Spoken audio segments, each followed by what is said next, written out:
The Bible says, repent and return to God, and each one of you must be baptized in the name of Jesus, the anointed one, to have your sins removed, that you may take hold the gift of the Holy Spirit. The real salvation is only from Jesus Christ. ನಿಜವಾದ ಸೌಂದರ್ಯ ನಮ್ಮ ಹೃದಯಗಳಲ್ಲಿದೆ, ನಿಜವಾದ ಸಂತೋಷ ಪರಲೋಕದಲ್ಲಿದೆ, ನಿಜವಾದ ರಕ್ಷಣೆ ನಮ್ಮ ಯೇಸು ಕ್ರಿಸ್ತನಲ್ಲಿದೆ, ನಿಜವಾದ ರಕ್ಷಣೆ ನಮ್ಮ ಯೇಸುವಲ್ಲಿದೆ. ನಾವೆಲ್ಲರೂ ನಮ್ಮ ಕಣ್ಣುಗಳನ್ನು ಮುಚ್ಚಿ ಪ್ರಾರ್ಥನೆ ಮಾಡೋಣ. ಸ್ತೋತ್ರ ಸ್ತೋತ್ರ ಸ್ತೋತ್ರ ಸ್ವಾಮಿ. ಹೌದು ಸ್ವಾಮಿ, ಈ ಸಮಯದಲ್ಲಿ ನನ್ನ 4ನೇ ಮಾತನ್ನು ಮಾತನಾಡುವಾಗೆ ನೀನು ನನ್ನ ಜೊತೆಗಾರನಾಗಿದ್ದು ಸಹಾಯಕನಾಗಿದ್ದು ನನ್ನನ್ನು ಬಲಪಡಿಸಿ ನಡೆಸಬೇಕೆಂಬುದಾಗಿ ನಾನು ಪ್ರಾರ್ಥಿಸುತ್ತೇನೆ ಕರ್ತನೆ. ಹೌದು ಸ್ವಾಮಿ, ಈ ಮಾತನ್ನು ನಾನು ಹಾಡುವಾಗೆ ನೀನು ನನ್ನ ಜೊತೆಗಾರನಾಗಿರಬೇಕು ಸ್ವಾಮಿ. ನನ್ನ ನಾಲಿಗೆ ಮುಖಾಂತರ ನೀನು ಮಾತನಾಡು ಸ್ವಾಮಿ. ಹೌದು ಸ್ವಾಮಿ, ಈ ಮಾತುಗಳನ್ನು ನಾವು ನೆನಪಲ್ಲಿ ಇಟ್ಟುಕೊಂಡು ಮತ್ತು ಅದರಂತೆ ನಡೆದುಕೊಳ್ಳಬೇಕೆಂಬುದಾಗಿ ಯೇಸುವಿನ ನಾಮದಲ್ಲಿ ಪ್ರಾರ್ಥಿಸುತ್ತೇನೆ. ಆಮೆನ್. ನಾವು ಗುಡ್ ಫ್ರೈಡೆಯನ್ನು ಸೆಲೆಬ್ರೇಟ್ ಮಾಡ್ತಾ ಇದ್ದೇವೆ. ಗುಡ್ ಫ್ರೈಡೆ ಇದು ಹೇಳಿದ ತಕ್ಷಣ ನಮಗೆಲ್ಲ ಫಸ್ಟ್ ಬರುವಂತ ಒಂದೇ ದೃಶ್ಯ ಯೇಸು ಸ್ವಾಮಿ ಶಿಲುಬೆಯಲ್ಲಿ ಇರೋದು. ಯೇಸು ಸ್ವಾಮಿ ಶಿಲುಬೆಯಲ್ಲಿ ಯಾವ ಪರಿಸ್ಥಿತಿಯಲ್ಲಿ ಇದ್ದ ಅಂತ ನಾವು ನೋಡೋಣ. When Jesus was crucified, Yesu Swami ಶಿಲುಬೆಯಲ್ಲಿ ಕ್ರೂಸಿಫೈ ಆಗಿದ್ಮೇಲೆ ಯೇಸು ಸ್ವಾಮಿ ಯಾವ ಸ್ಥಿತಿಯಲ್ಲಿ ಇದ್ದ ಅಂದರೆ, Yesu Swami full body weight ಬಂದು ಯೇಸು ಸ್ವಾಮಿ ಕೈಯಲ್ಲಿ ಇತ್ತು. ಆ ಅಣ್ಣ ಫಸ್ಟ್ ವರ್ಡ್ ಅಲ್ಲಿ ಹೇಳಿದಾಗೆ ಯೇಸು ಸ್ವಾಮಿ ಬ್ರೀತ್ ಮಾಡಲು ತುಂಬಾ ಕಷ್ಟ ಪಡ್ತಿದ್ರು. ಯೇಸು ಸ್ವಾಮಿ ನಿಶಕ್ತಿ ಆಗಿದ್ರು. ಯೇಸು ಸ್ವಾಮಿ ಆ ಬಿಸಿಲಲ್ಲಿ ಎಷ್ಟು ಕಷ್ಟ ಪಡ್ತಿದ್ರು ಅಂದ್ರೆ ಅಲ್ಲಿರುವ ಎಲ್ಲರೂ ಯೇಸು ಸ್ವಾಮಿ ಚೀತು ಅಂತ ಉಗುಳ್ತಿದ್ರು, ಯೇಸು ಸ್ವಾಮಿನ ಟೀಸ್ ಮಾಡ್ತಿದ್ರು, ಯೇಸು ಸ್ವಾಮಿನ ಅನೇಕ ಕಷ್ಟ ದುಃಖ ಎಲ್ಲವನ್ನು ಅವಮಾನವನ್ನು ಅವರಿಗೆ ಯೇಸು ಸ್ವಾಮಿಗೆ ಅಲ್ಲಿರೋರು ಕೊಟ್ರು ಅಂತ ನಾವು ಬೈಬಲ್ ಅಲ್ಲಿ ನೋಡ್ತೇವೆ. ಯೇಸು ಸ್ವಾಮಿ ಶಿಲುಬೆಯಲ್ಲಿ ಅಷ್ಟು ಘೋರವಾದ ಒಂದು ಕಷ್ಟವನ್ನು ಅನುಭವಿಸಿದ ಶಿಲುಬೆಯಲ್ಲಿ 7 ವಾಕ್ಯಗಳನ್ನು ಮಾತನಾಡುತ್ತಾರೆ. 7 ವರ್ಡ್ಸ್ ಅನ್ನು ಯೇಸು ಸ್ವಾಮಿ ಮಾತನಾಡುತ್ತಾರೆ. ನಾವು ಹಾಗೆ ನೋಡಿದಾಗೆ 3 ವರ್ಡ್ಸ್ ಅನ್ನು ನಾವು ಆಗ್ಲೇ ಕೇಳಿದ್ದೇವೆ. ಫಸ್ಟ್ ಬಂದು ಯಾವುದು? ತಂದೆಯೇ ಅವರನ್ನು ಕ್ಷಮಿಸು, ತಾವು ಏನು ಮಾಡುತ್ತಿದ್ದರೆಂದು ಅವರು ಅರಿಯರು ಎಂಬುದಾಗಿ. ಯೇಸು ಸ್ವಾಮಿ ತನ್ನ ತಂದೆಯ ಹತ್ರ ಮಾತಾಡ್ತಿರೋದನ್ನು ನಾವಿಲ್ಲಿ ನೋಡುತ್ತೇವೆ. ಯಾವುದು ಕುರಿತು ಅಂದ್ರೆ ಲೋಕದ ಎಲ್ಲ ಪಾಪದ ಪರಿಹಾರಕ್ಕೋಸ್ಕರವಾಗಿ ಯೇಸು ಸ್ವಾಮಿ ತನ್ನ ತಂದೆ ಹತ್ರ ಮಾತಾಡ್ತಿರೋದನ್ನು ನಾವು ನೋಡ್ತೇವೆ. ಎರಡನೇದಾಗಿ, ಈ ಹೊತ್ತು ನನ್ನ ಸಂಗಡ ನೀನು ಪರದೇಶಿಯಲ್ಲಿ ಇರುವಿ ಎಂಬುದಾಗಿ. ಇದು ಬಂದು ಯೇಸು ಸ್ವಾಮಿ ತನ್ನ ಪಕ್ಕದಲ್ಲಿರುವಂತ ಕಲ್ಲನ ಹತ್ರ ಮಾತಾಡ್ತಿರೋದನ್ನು ನಾವು ನೋಡ್ಬೋದು. ಮೂರನೇದಾಗಿ ಯೇಸು ಸ್ವಾಮಿ ಏನ್ ಹೇಳುತ್ತಾನೆಂದರೆ, ಇಗೋ ನಿನ್ನ ಮಗನು, ಇಗೋ ನಿನ್ನ ತಾಯಿ ಎಂಬುದಾಗಿ. ಇದರ ಅರ್ಥ ಏನಂದ್ರೆ, ಯೇಸು ಸ್ವಾಮಿ ತನ್ನ ತಾಯಿ ಹತ್ರನು ತನ್ನ ಶಿಷ್ಯನ ಹತ್ರನು ಒಂದು ಸಂಬಂಧವನ್ನು ಏರ್ಪಡಿಸ್ತಿರೋದನ್ನು ನಾವು ನೋಡ್ತೇವೆ. Jesus is making a bonding between the mother and disciple. ಇಗೋ ನಿನ್ನ ಮಗನು, ಇಗೋ ನಿನ್ನ ತಾಯಿ ಎಂಬುದಾಗಿ ಯೇಸು ಸ್ವಾಮಿಲಿ ಹೇಳುತ್ತಾರೆ. ಸೊ ಈ 3 ವರ್ಡ್ಸ್ ಅಲ್ಲಿ ಯೇಸು ಸ್ವಾಮಿ ಒಬ್ಬೊಬ್ಬರ ಹತ್ರ ಮಾತಾಡ್ತಿದ್ದಾರೆ. ಫಸ್ಟ್ ಅಲ್ಲಿ ಸ್ವಾಮಿ ತನ್ನ ತಂದೆ ಹತ್ರ ಮಾತನಾಡಿದರು. ಎರಡನೇದಾಗಿ ಪಕ್ಕದಲ್ಲಿರುವಂತ ಕಲ್ಲನ ಹತ್ರ ಮಾತಾಡಿದರು. ಮೂರನೇದಾಗಿ ತನ್ನ ತಾಯಿ ಆಗಿರ್ಬೋದು, ತನ್ನ ಶಿಷ್ಯರಾಗಿರ್ಬೋದು, ಇವರೆಲ್ಲರ ಹತ್ರ ಮಾತನಾಡುತ್ತಾರೆ. ಈ 4ನೇ ಮಾತು ಇದು ಬಂದು ತುಂಬಾ ಸ್ಪೆಷಲ್. ಯಾಕೆ ಅಂದರೆ ಯೇಸು ಸ್ವಾಮಿ ಈ ಮಾತನ್ನು ಗಟ್ಟಿಯಾಗಿ ಫಸ್ಟ್ ವರ್ಡ್ ಇದನ್ನೇ ಯೇಸು ಸ್ವಾಮಿ ಗಟ್ಟಿಯಾಗಿ ತಿರುಚಿ ಹೇಳಿದರು. ಏನು ಅಂತ ನಾವು ನೋಡೋಣ.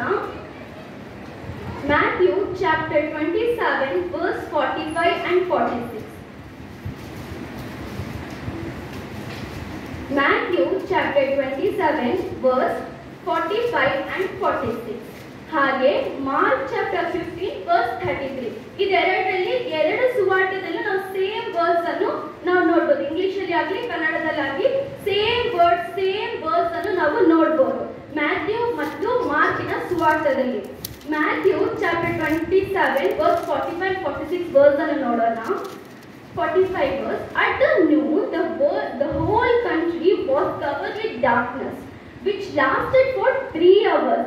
At about 3 o'clock, Jesus cried out with a loud voice, Eli, Eli, lama sabachthani, which means, my God, why have you forsaken me? 47th verse. Some people standing there heard him, said, he is calling Elijah. ಇದರಲ್ಲಿ ನಾವು ಏನ್ ಗೊತ್ತಾಗ್ತಿದೆ ಅಂದ್ರೆ ಯೇಸು ಸ್ವಾಮಿ 4th ಮಾತನ್ನು ಮಾತನಾಡಿದನು. ಇದರಲ್ಲಿ ಒಂದೊಂದು ವಚನದಾಗಿ ನಾವು ಧ್ಯಾನ ಮಾಡ್ತಾ ಬರೋಣ. 45th verse ಅಲ್ಲಿ at the noon ಅಂದ್ರೆ afternoon, it was not morning, it was not night. ಇದರಲ್ಲಿ ಕ್ಲಿಯರ್ ಕೊಟ್ಟಿದ್ದಾರೆ ಏನಂತ, ಇದು ಒಂದು ಮಧ್ಯಾಹ್ನಿನ ಸಮಯವಾಗಿತ್ತು. ಅಲ್ಲಿ ಮಧ್ಯಾಹ್ನ ಸಮಯದಲ್ಲಿ ಫುಲ್ ವರ್ಲ್ಡ್ ಬಂದು, ಫುಲ್ ಕಂಟ್ರಿ ಬಂದು ಏನಾಗಿತ್ತು ಅಂದ್ರೆ ಡಾರ್ಕ್ನೆಸ್ ಅಲ್ಲಿ ತುಂಬಿಕೊಂಡಿತ್ತು, ಕತ್ತಲದಲ್ಲಿ ತುಂಬಿಕೊಂಡಿತ್ತು. ಆ ಕತ್ತಲೆ ಏನು, ಎಷ್ಟೊತ್ತ ಕತ್ತಲೆ ತುಂಬಿಕೊಂಡಿತ್ತು, ಯಾಕೆ ತುಂಬಿಕೊಂಡಿತ್ತು ಅಂತ ನಾವು ನೋಡ್ಬೇಕಾದ್ರೆ which lasted for 3 hours. Matthew ಮತ್ತು ಮಾರ್ಕ್ ಅಲ್ಲಿ ಕೊಟ್ಟಿದ್ದಾರೆ ಇಟ್ ಲಾಸ್ಟೆಡ್ ಫಾರ್ 3 hours ಆ ಕತ್ತಲೆ ಅಲ್ಲಿ ಇತ್ತು ಅಂತ. ಅದೇ ನಾವು ಲೂಕಿನ ಸುವಾರ್ತೆಯಲ್ಲಿ ನೋಡೋದಾದ್ರೆ ಆ ಕತ್ತಲೆ ಬಂದು ಟೈಮಿಂಗ್ ಅಲ್ಲಿ ಕೊಟ್ಟಿದ್ದಾರೆ ಅವರು 12 to 3 ಬಂದು ಆ ಕತ್ತಲೆ ತುಂಬಿಕೊಂಡಿತ್ತು ಅಂತ. ಆ ಅಂಧಕಾರ, ಆ ಕತ್ತಲೆ ಯಾಕೆ ತುಂಬಿಕೊಂಡಿತ್ತು, ಇದೊಂದು ದೊಡ್ಡ ಪ್ರಶ್ನೆ ನಮಗೆ ಬರುತ್ತೆ. ಅದು ಯಾಕೆ ಅಂದ್ರೆ ನಾವು ಜಾನ್ ಚಾಪ್ಟರ್ 8 verse 12 ಅಲ್ಲಿ ನೋಡೋದಾದ್ರೆ, John chapter 8 verse 12, I am the light of the world. Whoever follows me will have light of life and will never walk in darkness. ಈ ವಚನದಲ್ಲಿ ಯೇಸು ಸ್ವಾಮಿ ಕ್ಲಿಯರ್ ಆಗಿ ಹೇಳ್ತಿದ್ದಾರೆ, ನಾನೇ ಈ ಲೋಕಕ್ಕೆ ಬೆಳಕು ಎಂಬುದಾಗಿ. ನಾನೇ ಈ ಲೋಕಕ್ಕೆ ಬೆಳಕು ಎಂಬುದಾಗಿ ಹೇಳಿದಂತ ಯೇಸು ಕ್ರಿಸ್ತನು ಇವತ್ತು ಶಿಲುಬೆ ಮೇಲೆ ಯಾವ ಪರಿಸ್ಥಿತಿದಲ್ಲಿದ್ದಾನೆ, ಅಂಧಕಾರ ತುಂಬಿಕೊಂಡಿರುವಂತ ಪರಿಸ್ಥಿತಿಯಲ್ಲಿ ಇದ್ದಾನೆ. ಯಾಕೆ ಅಂಧಕಾರ ತುಂಬಿಕೊಂಡಿತ್ತು ಅಂತ ನೋಡ್ಬೇಕಾದ್ರೆ ನಮ್ಮೆಲ್ಲರ ಪಾಪವೇ. ಆ ಅಂಧಕಾರ ಯಾವುದಕ್ಕೆ ಸಂಕೇತವಾಗಿದೆ ಅಂದರೆ ನಮ್ಮ ಪಾಪ. ಆ ಅಂಧಕಾರ ತುಂಬಿಕೊಂಡಿರುವ ಸಮಯದಲ್ಲಿ ಅಂಧಕಾರ ಯಾವುದಕ್ಕೆ ಸಂಕೇತ, ನಮ್ಮ ಪಾಪ. ನಮ್ಮ ಪಾಪವನ್ನು ಯೇಸು ಸ್ವಾಮಿ ಸಂಪೂರ್ಣವಾಗಿ ರಿಸೀವ್ ಮಾಡ್ಕೊಂತಾರೆ.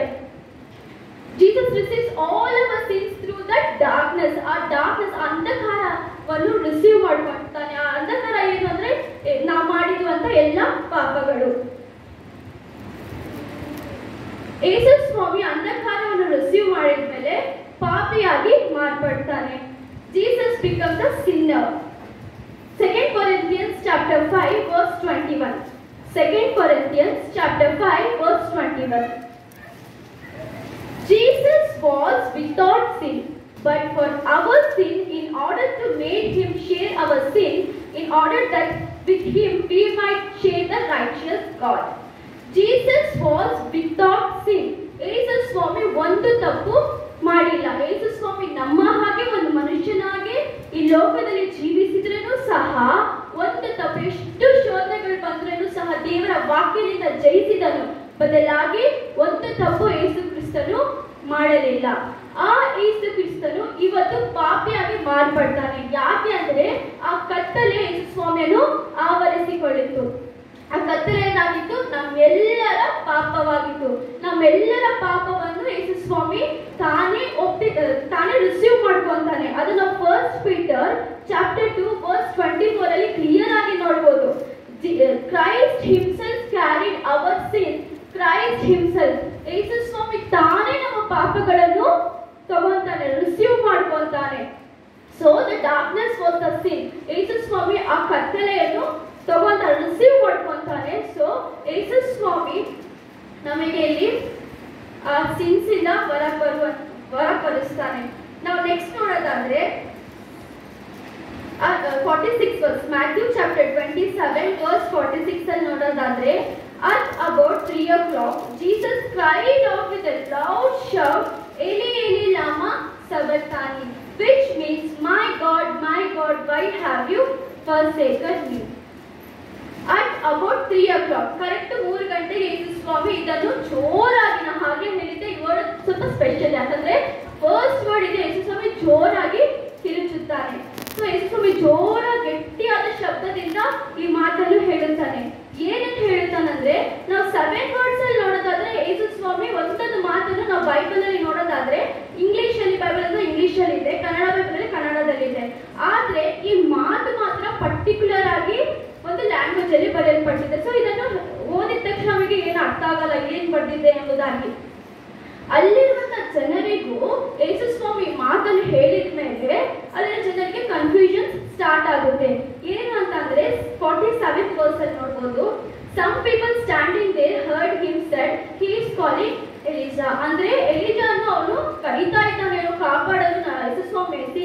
ಕಾಪಾಡಲು ಎಲಿಷಾನ ಕರೀತಿದ್ದಾರೆ ಏನೋ ಅಂತ ಅವರು ಒಂದು ಇಮ್ಯಾಜಿನೇಷನ್ಸ್ ಮಾಡ್ಕೊಂತಾರೆ. But the fact is God is saying, my God why have you forsaken me, ಏಲಿ ಏಲಿ ಲಾಮ ಸಬಕ್ತಾನಿ. ಇದು ಏನು ಅಂದ್ರೆ ಯಾವ ಲ್ಯಾಂಗ್ವೇಜ್ ಅಲ್ಲಿ ಅಂದ್ರೆ ಏಲಿ ಏಲಿ ಇದು ಬಂದು ಹಿಬ್ರೂ ಲ್ಯಾಂಗ್ವೇಜ್, ಲಾಮ ಸಬಕ್ತಾನಿ ಇದು ಬಂದು Aramaic language. It is a mixture of two language, Hebrew and Aramaic. ಇದು ಸುಮ್ಮನೆ ಈ ಮಾತನ್ನು ಹೇಳುತ್ತಾರೆ. ಸೊ ಇದರ ಅರ್ಥ ನಾವೆಲ್ಲೇ ಹುಡುಕೋದು ಬೇಕಾಗಿಲ್ಲ, ಬೈಬಲ್ ಅಲ್ಲೇ ಕೊಟ್ಟಿದ್ದಾರೆ. ಅದರ ಅರ್ಥವೇನಾಗಿತ್ತು? ನನ್ನ ದೇವನೇ ಯಾಕೆ ನನ್ನನ್ನು ಕೈ ಬಿಟ್ಟಿದ್ದಿ, my God why have you forsaken me ಅಂತ ಇದೆ. ಸೊ ಯೇಸು ಸ್ವಾಮಿ ಯಾಕೆ ಈ ಮಾತನ್ನು ಹೇಳಿದ ಅಂತ ನಮಗೆ ದೊಡ್ಡ ಪ್ರಶ್ನೆ ಬರುತ್ತೆ ಮಂಡಳಿ. ಯಾಕೆ ಯೇಸು ದೇವರ ಮಗನೇ ಯೇಸು ಕ್ರಿಸ್ತನು. ಸೊ ಯೇಸು ಕ್ರಿಸ್ತನು ಯಾಕೆ ಕೈ ಬಿಡಲ್ಪಟ್ಟಿದ್ದಾನೆ ಅಂತ ನಾವು ನೋಡ್ಬೇಕಾದ್ರೆ ಅದಕ್ಕೆ 3 ರೀಸನ್ಸ್ ಇದೆ. ಫಸ್ಟ್ ಬಂದು ಬಿಕಾಸ್ ಆಫ್ ಅವರ್ ಸಿನ್ಸ್, ನಮ್ಮ ಪಾಪಕ್ಕೋಸ್ಕರವಾಗಿ ಯೇಸು ಸ್ವಾಮಿ ಇಲ್ಲಿ ಕೈ ಬಿಡಲ್ಪಟ್ಟಿದ್ದಾನೆ. ಎರಡನೇದಾಗಿ ಪ್ರಾಫೆಸಿ ಫುಲ್ಫಿಲ್ಮೆಂಟ್, ಇಲ್ಲಿ ಪ್ರವಾದನೆ ಮಾತು ನೆರವೇರಬೇಕಾಗಿತ್ತು.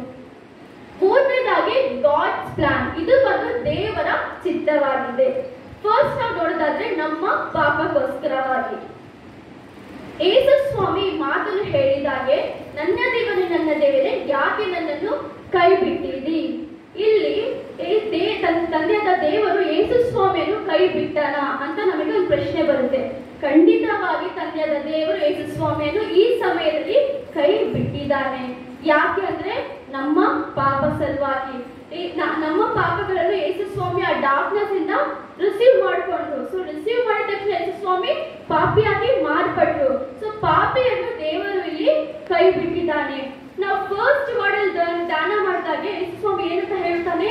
ತಂದೆಯೇ ಅಂತ ಹೇಳ್ತಾರೆ. ತಂದೆಯೇ ಅವರನ್ನು ಕ್ಷಮಿಸು ಅಂತ. ಇಲ್ಲಿ ಯೇಸು ಸ್ವಾಮಿ ಏನ್ ಹೇಳ್ತಾ ಇದ್ದಾನೆ? ನನ್ನ ದೇವನೇ. ಅಲ್ಲಿ ತಂದೆಯೇ, ಇಲ್ಲಿ ದೇವರೇ. ಯಾಕೆ ಅಂದ್ರೆ ಇಲ್ಲಿ ದೇವರು ಯೇಸು ಸ್ವಾಮಿಯನ್ನು ಕೈ ಬಿಟ್ಟಿದ್ದಾನೆ. ಅದಕ್ಕೆ ಇಲ್ಲಿ ಯೇಸು ಸ್ವಾಮಿ ತಂದೆ ಅಂತ ಕರೀತಿಲ್ಲ, ಬದಲಾಗಿ ದೇವರೇ ಅಂತ ಹೇಳ್ತಾ ಇದ್ದಾನೆ. ಇಲ್ಲಿ ತಂದೆಯಾದ ದೇವರಿಗೂ ಯೇಸು ಸ್ವಾಮಿಗೂ ಇರುವಂತ ಒಂದು ಬಾಂಡಿಂಗ್ ಬ್ರೇಕ್ ಆಗ್ತಿದೆ. ಅದು ಕಾರಣ ಏನು ಅಂದ್ರೆ ನಾವೇ, ನಮ್ಮ ಪಾಪದಿಂದಾನೆ ತಂದೆಯಾದ ದೇವರು ಯೇಸು ಸ್ವಾಮಿ ಬಾಂಡ್ ಬ್ರೇಕ್ ಆಯ್ತು, ಸಂಬಂಧ ಬ್ರೇಕ್ ಆಯ್ತು. ನಾವು ತಂದೆಯಾದ ದೇವರು ನೋಡೋದಾದ್ರೆ ಯೇಸು ಸ್ವಾಮಿ ಬ್ಯಾಪ್ಟಿಸಮ್ ಆಗಿದ್ಮೇಲೆ ಅಲ್ಲಿ ತಂದೆಯಾದ ದೇವರು ಯೇಸು ಸ್ವಾಮಿ ಏನಂತ ಹೇಳ್ತಾನೆ? ಪ್ರಿಯ ಮಗನು ಅಂತ ಹೇಳುತ್ತಾರೆ. ಅದೇ ರೀತಿಯಾಗಿ ಟ್ರಾನ್ಸ್ಫಿಗರೇಷನ್ ಟೈಮ್ ಅಲ್ಲಿ ಕೂಡ ಸಹ ರೂಪಾಂತರ ಹೊಂದುವ ಸಮಯದಲ್ಲಿ ಯೇಸು ಸ್ವಾಮಿ ಅಲ್ಲಿ ತಂದೆಯಾದ ದೇವರು ತನ್ನ ಶಿಷ್ಯರಿಗೆ ಹೇಳುತ್ತಾರೆ, ನನ್ನ ಪ್ರಿಯ ಮಗನು, ಅವನ ಮಾತನ್ನು ನೀವು ಕೇಳಿರಿ ಅಂತ ಹೇಳ್ತಾರೆ.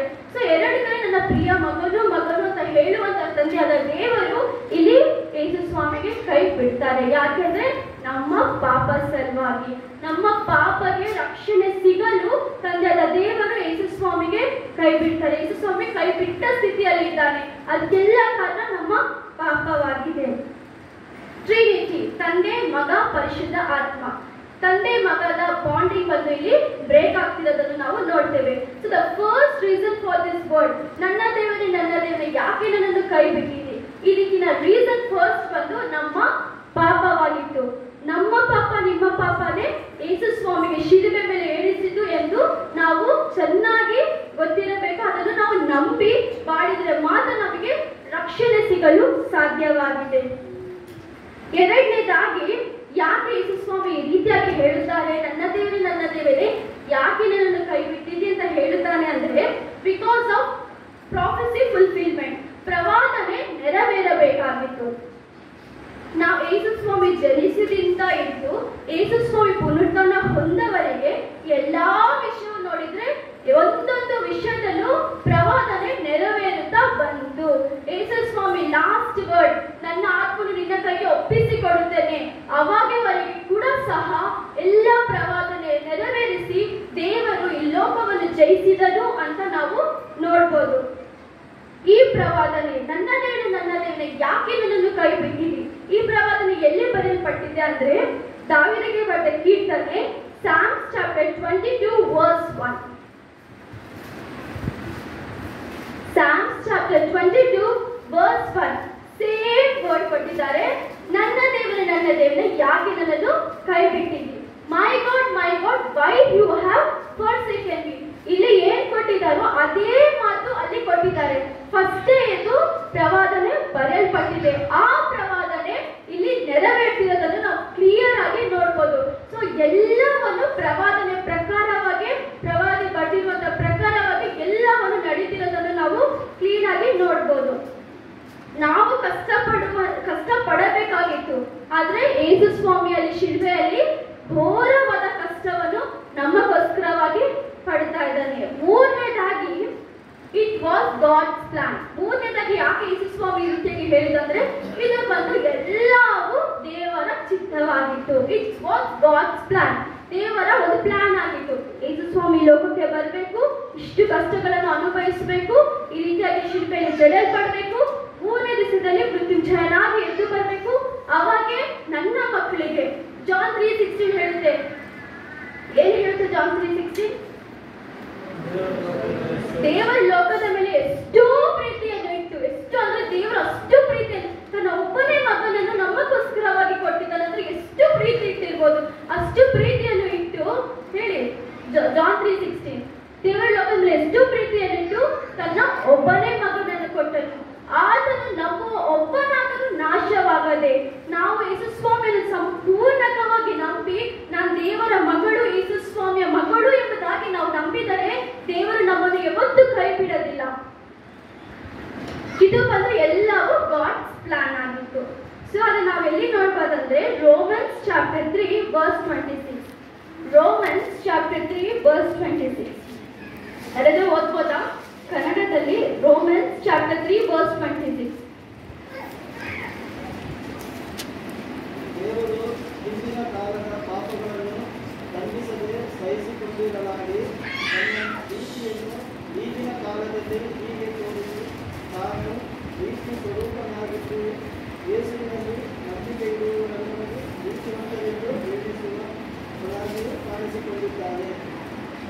ಇಲ್ಲಿ ರೋಮನ್ಸ್ ಚಾಪ್ಟರ್ 3:26 ಅಲ್ಲಿ god offered him his sacrifice ಅಂತ ಯೇಸು ಸ್ವಾಮಿಯನ್ನು ಸ್ಯಾಕ್ರಿಫೈಸ್ ಆಗಿ ದೇವರು ಕೊಡುತ್ತಾರೆ. ಯಾರ ಸಲುವಾಗಿ? ನಮ್ಮ ಸಲುವಾಗಿ. ನಾವು ಮಾಡಿದ ಎಲ್ಲ ಪಾಪವು ನಮಗೆ ರಕ್ಷಣೆ ಸಿಗಬೇಕು ಎಂಬುದಾಗಿ ದೇವರು ಈ ಯೇಸು ಸ್ವಾಮಿಯನ್ನು ಸ್ಯಾಕ್ರಿಫೈಸ್ ಆಗಿ ಕೊಡುತ್ತಾರೆ. ನಾವೆಲ್ಲರೂ ನಂಬಿದ್ರೆ ನಮಗೆ ನಿತ್ಯ ಜೀವದ ಒಂದು ಕಿರೀಟ ನಮಗೆ ಸಿಗುತ್ತೆ ಅಂತ ನಾವು ಇದರಲ್ಲಿ ನೋಡ್ಬೋದು. ಸೊ ನಮ್ಮ ಕೈಯಿಂದ ನಾವು ಪಾಪ ಮಾಡಿದ್ರೆ ಏನ್ ಸಂಕೇತ ಅಂದ್ರೆ ದೇವರು ತನ್ನ ಗಾಯಗಳ ಕೈಗಳನ್ನು ನೋಡುತ್ತಾನೆ. ನಾವು ನಮ್ಮ ಕಾಲುಗಳು ತಪ್ಪಾದ ದಾರಿಯಲ್ಲಿ ನಡೆದರೆ ದೇವರು ತನ್ನ ಗಾಯವುಳ್ಳ ಕಾಲುಗಳನ್ನು ನೋಡುತ್ತಾನೆ. ನಾವು ತಪ್ಪಾಗಿ ಯೋಚನೆ ಮಾಡಿದ್ರೆ ಇವ್ರಿಗೆ ಆ ರೀತಿ ಮಾಡ್ಬೇಕು, ಈ ರೀತಿ ಮಾಡ್ಬೇಕಂತ ತಪ್ಪಾಗಿ ಯೋಚನೆ ಮಾಡಿದ್ರೆ ದೇವರು ಯೇಸು ಸ್ವಾಮಿ ತನ್ನ ಹುಲ್ಲಿನ ಕಿರೀಟ ಚುಚ್ಚುತ್ತಾ ಚುಚ್ಚುತ್ತಾ ಚುಚ್ಚುತ್ತಾ ಅಲ್ಲಿರುತ್ತಂತೆ. ನಾವು ಒಂದೊಂದು ತಪ್ಪು ಮಾಡುವಾಗೆ every year we do Good Friday Good Friday Good Friday Good Friday ಅಂದ್ರೆ ಯೇಸು ಸ್ವಾಮಿ ನಮಗೋಸ್ಕರ, ನಮ್ಮ ಪಾಪಕ್ಕೋಸ್ಕರ, ನಮ್ಮ ಪಾಪಕ್ಕೋಸ್ಕರ ಶಿಲ್ಪೆಯಲ್ಲಿ ಜಡೆಯಲ್ಪಟ್ಟನು ಅಂತ ಕೇಳ್ತಾನೆ ಇದ್ದೇವೆ. ಆದ್ರೆ ಒಂದು ದಿನವೂ ಸಹ ನಾವು ನಮ್ಮ ಪಾಪಗಳನ್ನು ನೆನೆಸಿ ದೇವರ ಹತ್ರ ಹೋಗಿ ನಿನ್ನ ಹೆಸರಿನಿಂದ, ನಿನ್ನ ರಕ್ತದಿಂದ ನಾವೆಲ್ಲ ಪಾಪವನ್ನು ಶುದ್ಧಪಡಿಸು ಅಂತ ನಾವು ಯಾವತ್ತೂ ಹೇಳೋದಿಲ್ಲ. ಪರಿಪೂರ್ಣಕವಾಗಿ ದೇವರ ರಕ್ಷಣೆಯನ್ನು ಹೊಂದಬೇಕಾದರೆ ದೇವರ ಶಿಲುಬೆ ಮೇಲೆ ಇದ್ದಂತ ದೃಷ್ಟವನ್ನು ನೆನೆಸಿ ನನ್ನ ಪಾಪವನ್ನು ನಿನ್ನ ಕ್ಷಮಿಸು ಕರ್ತನೇ, ನಿನ್ನ ರಕ್ತದಿಂದ, ನಿನ್ನ ಹೆಸರಿನಿಂದ ನನ್ನ ಎಲ್ಲಾ ಪಾಪವನ್ನು ನೀನು ಕ್ಷಮಿಸು ಅಂತ ಹೇಳಿದರೆ ನಮಗೆ ನಿಜವಾದ ರಕ್ಷಣೆ ಸಿಗಲು ಸಾಧ್ಯವಾಗಿದೆ. ಸೊ ನನ್ನ ದೇವನೇ ಯಾಕೆ ನನ್ನನ್ನು ಕೈ ಬಿಟ್ಟಿದ್ದಿ? ಅದಕ್ಕೆ ಅರ್ಥ ಏನು? Because of 3 reasons. ನಮ್ಮ ಪಾಪ ಸಲುವಾಗಿ, ಮತ್ತು ಇದು ಬಂದು ಪ್ರವಾದನೆ ಮಾತು ನೆರವೇರಬೇಕಾಗಿತ್ತು. ಮೂರನೇದಾಗಿ ಇದು ಬಂದು ಗಾಡ್ಸ್ ಪ್ಲಾನ್, ದೇವರ ಚಿತ್ತವಾಗಿತ್ತು. ದೇವರ ವಾಕ್ಯವನ್ನು ಆಶೀರ್ವದಿಸಿ ಪ್ರಾರ್ಥನೆ ಮಾಡೋಣ. ಸ್ತೋತ್ರ ಸ್ತೋತ್ರ ಸ್ತೋತ್ರ ಸ್ವಾಮಿ. ಹೌದು ಸ್ವಾಮಿ, ಸಮಯದಲ್ಲಿ ಈ 4ನೇ ಮಾತನ್ನು ಮಾತನಾಡಕ್ಕೆ ನನಗೆ ಶಕ್ತಿಯನ್ನು ಕೊಟ್ಟಿದ್ದಿ, ಅದಕ್ಕೋಸ್ಕರವಾಗಿ ಕೋಟಿ ಕೋಟಿ ಸ್ತೋತ್ರಗಳನ್ನು ಸಲ್ಲಿಸುತ್ತೇನೆ ಸ್ವಾಮಿ. ಹೌದು ಸ್ವಾಮಿ, ನಾನು ಮಾತನಾಡಿದ ಈ ಮಾತುಗಳಲ್ಲಿ ಏನಾದರೂ ತಪ್ಪಿದ್ದರೆ ನನ್ನನ್ನು ದಯವಿಟ್ಟು ಕ್ಷಮಿಸು ಸ್ವಾಮಿ. ಹೌದು ಸ್ವಾಮಿ, ಈ ಮಾತುಗಳನ್ನು ಇಲ್ಲಿರುವ ಎಲ್ಲರೂ ನೆನಪಲ್ಲಿ ಇಟ್ಟುಕೊಂಡು ರಕ್ಷಣೆಗೋಸ್ಕರವಾಗಿ ಜೀವಿಸಬೇಕು. ಆ ನಿತ್ಯ ಜೀವದ ಕಿರೀಟವನ್ನು ನಮ್ಮೆಲ್ಲರಿಗೆ ಸಿಗಬೇಕೆಂಬುದಾಗಿ ನಾನು ಪ್ರಾರ್ಥಿಸುತ್ತೇನೆ ಕರ್ತನೆ. ಯೇಸುವಿನ ನಾಮದಲ್ಲಿ ಪ್ರಾರ್ಥಿಸುತ್ತೇನೆ. ಆಮೆನ್.